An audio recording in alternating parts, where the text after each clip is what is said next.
I just invested another $40,000 into SoFi. The reason I've done this is because due to the federal interest rate cuts, good PMI data, sinking inflation, and the economy getting a lot stronger because of the proactive cuts with the feds, and not to mention the fact that over the past 40 years, where the feds have cut interest rates, all 12 times that the feds cut those rates, when the stock market was near an all-time high, all 12 times the stock market returned an average of 15% within the first year. So because of that, Joe Biden's on-ramp for student debt and loan forgiveness ending at the end of September 2024, this is going to help SoFi tremendously. This is the perfect time to get into SoFi. Anywhere between $7 and $8 is good for SoFi. Get in right now while you can. And with that being said, with the 50 basis point cuts from the feds and another 50 basis points coming before the end of the year, also going to be getting another 50 basis points in 2025. This all adds up to be great for SoFi. They also have a banking charter. They're a fintech and a bank all in one. They can also have customers with deposits, savings, checking, loans. They're pretty much doing everything. They're heavily involved with AI. They have Galileo and Technisys, and they have a lot better technology, AI technology, backing them than, say, Bank of America or Wells Fargo. They're much more future-proof in a lot of ways. The really big thing about SoFi that's been holding them down is Anthony Noto and under-promising, over-delivering, kind of sandbagging the stock. EPS not really exploding from where it is. They had over $1 billion, like $1.6 billion in cash. Now they're in debt by $200 billion because they purchased some investments. And not only that, they also have student debt that's outstanding. But with all that coming to a head at the end of this year, and with PMI data between services, as well as manufacturing getting better and inflation sharply dropping, this is all going to be great. So small cap stocks, financial stocks, retail and industrial stocks are going to be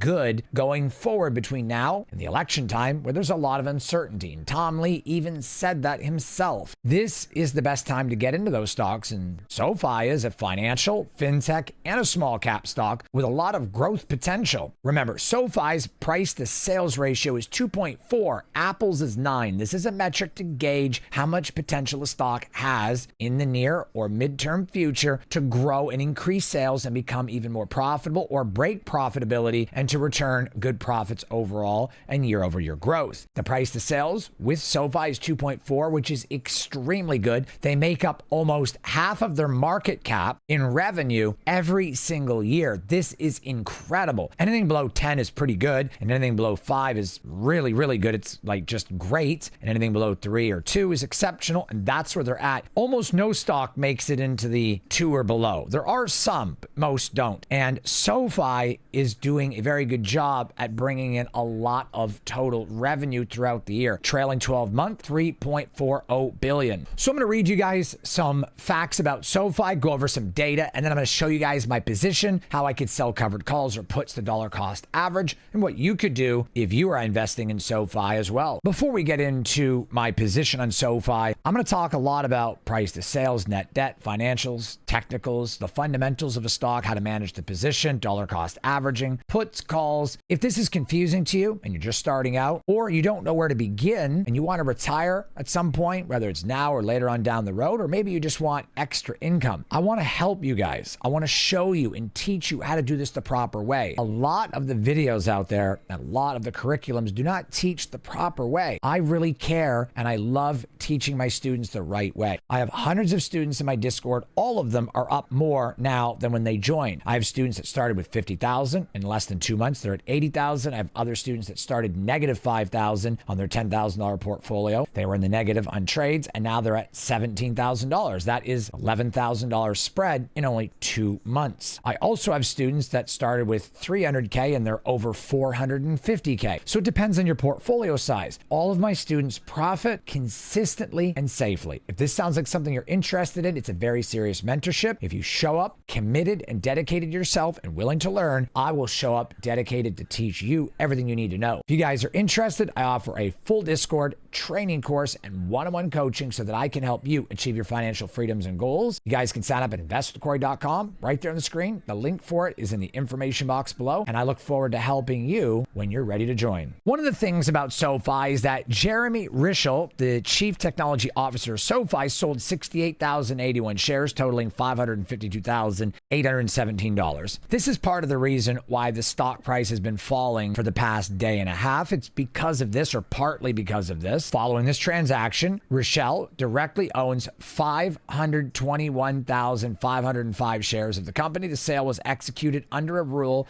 10b5-1, the trading plan adopted on May 23rd, 2024. Like Warren Buffett and Peter Lynch, Cathie Wood's Art of Investing has garnered much attention lately. Wood's ARK Innovation ETF, ARK, has gained more than 20% over the past year as it primarily focuses on stocks engaged with disruptive innovation. One such stock is SoFi Technologies, which began as a student loan provider and has now progressed into a versatile fintech company. However, despite raising its full-year revenue outlook in the second quarter and witnessing an expansion in its deposit base, SoFi stock has underperformed the technology industry to date, negative 20% versus plus 25.1%. This is because elevated interest rates have choked SoFi's lending business, which is responsible for generating the bulk of its revenues. But the recent jumbo interest rate cuts, with more expected to come, have worked wonders for this beaten down fintech stock, making it the enticing buy at the moment. Let's have a closer look. The Federal Reserve in recent policy meeting trimmed interest rates by 50 basis points to boost the economy and stabilize the labor market. The Fed has kept the key interest rates at 4.75% to 5% and has eased its monetary policy for the first time in 4 years. Fed officials have further expected to cut interest rates by another half point this year, followed by rate cuts in 2025 and 2026, added the summary of economic projections. Notable investments banks such as Goldman Sachs, JP Morgan, Morgan Stanley also expect the central bank to trim interest rates further. Generally, a lower interest rate environment would lower SoFi's borrowing costs and help the company invest more in technology, spurring a new wave of innovative activity. Most importantly, lower interest rates are the game changer for SoFi's lending business. As borrowings become cheaper, consumers will be involved in more spending, and that should drive SoFi's lending business spread across 3 segments: home equity, home lending, and purchase loans. The lending business has slowed down considerably this year, but a dovish Fed has boosted SoFi's lending business prospects. By the way, SoFi has improved its small and medium scale business lending platform that smoothly allows customers to apply for loans and get offers from prospective lenders. It also focusing more on providing secured lending products than unsecured ones to mitigate risks. And these encouraging moves should help the company grow in the future. SoFi is taking various growth initiatives and not just relying on its lending business. The firm is diversifying its financial services business with its investment platform, offering various products ranging from shares, initial public offerings, and exchange-traded funds. This diversification of positions for SoFi goes well for future expansion. Moreover, the introduction of multiple products will help SoFi increase its operating income and improve profitability. Its initiatives to innovate credit cards and expand its buy now, pay later product, along with growing demand for its SoFi Plus premium membership program, should help the company register steady growth. Not only interest rate cuts will boost SoFi's primary lending business, but also its diversification initiatives will give the company an edge over its peers. As a result, prominent brokers have also jacked up the average short-term price of SoFi by 7.2% from the stock's last closing price of $8.05. The highest price target is at $12, with an upside of 49.1%.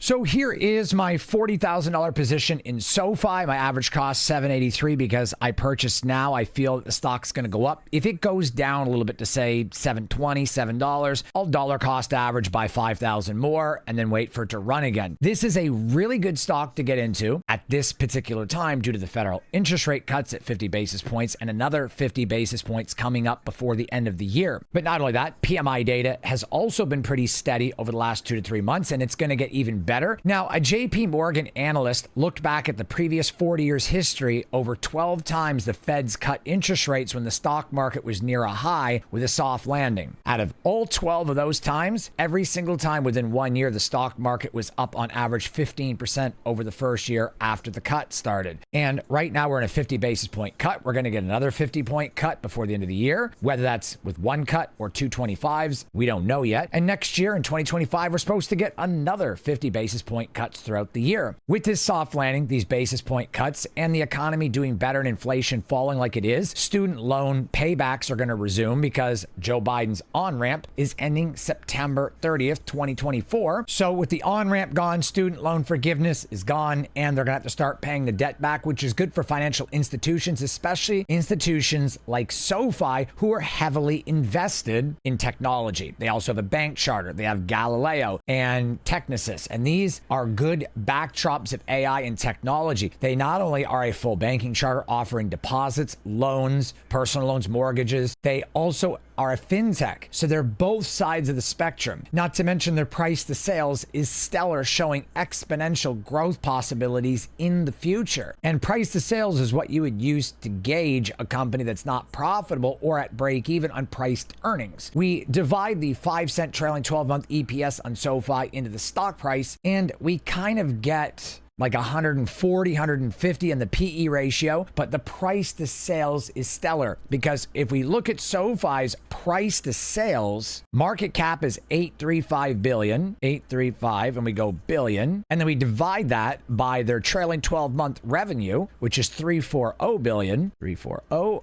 billion, and we get a whopping 2.45 price to sales. Anything below 10 is good. Anything below 5 is extremely good. Anything below 3 is exceptional, and below 2 or 1 is like unheard of. Although there are a few stocks that are in that range. SoFi is 2.45. Apple is 9.1. This shows you the growth potential of SoFi. But not only that, their EBITDA is trailing 12 month, almost $1 billion. EBITDA is earnings before interest, taxes, depreciation, amortization. A much better metric than just total revenue, although the revenue is 3.4 billion per year. Pre-tax, they're negative pre-tax income right now. But if we look at their balance sheet, they're sitting on net debt of negative 1.62 billion, meaning they have 1.62 billion in cash. They were $1 billion or $1.21 billion in debt in the previous quarter 4, 2023. But now into quarter 1, 24, 1.62 billion in cash, and quarter 2 of 24, they have 264 million in debt. The reason that this has happened, when we look at their balance sheet, they were sitting on negative 1.62 billion in debt, which is 1.62 billion in cash, which is much better than the previous quarter. However, the most recent quarter, they're back in debt to about 260 million. But why? Well, we go to cash flow and we look at investing activities, and we can see that they have purchased investments.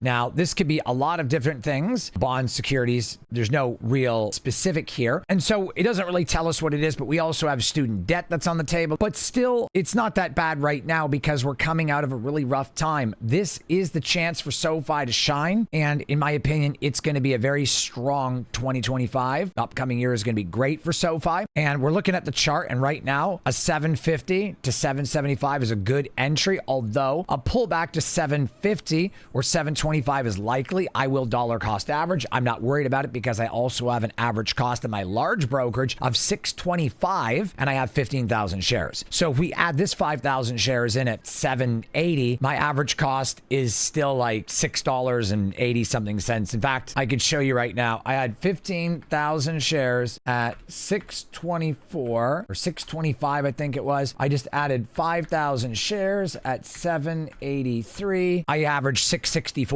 I have 20,000 shares at 664. If it goes to 10 bucks, I'll make 20,000 times almost $4. So 80 grand. I'll have $80,000 profit. SoFi is a great investment long-term and even short to mid-term. If you understand the metrics, technicals, and the fundamentals that I showed you in this video, then you have a good understanding of how to invest in a stock. But if you're having trouble understanding the things that I talked to you guys about in this video, like the technicals, fundamentals, the financials, how to gauge EBITDA, debt, net debt, all these types of things that go into understanding a company, like price to sales. Like I said earlier, I offer one-on-one coaching, full training course, and Discord to help you guys achieve your financial freedom and goals. It's a very serious mentorship, but if you guys are dedicated to growing your wealth and getting better, I'm dedicated to helping you. You guys can sign up at investwithcorey.com. The link is in the information box below. Thanks so much for being here, guys. I will see you on the next video. Take care of yourselves.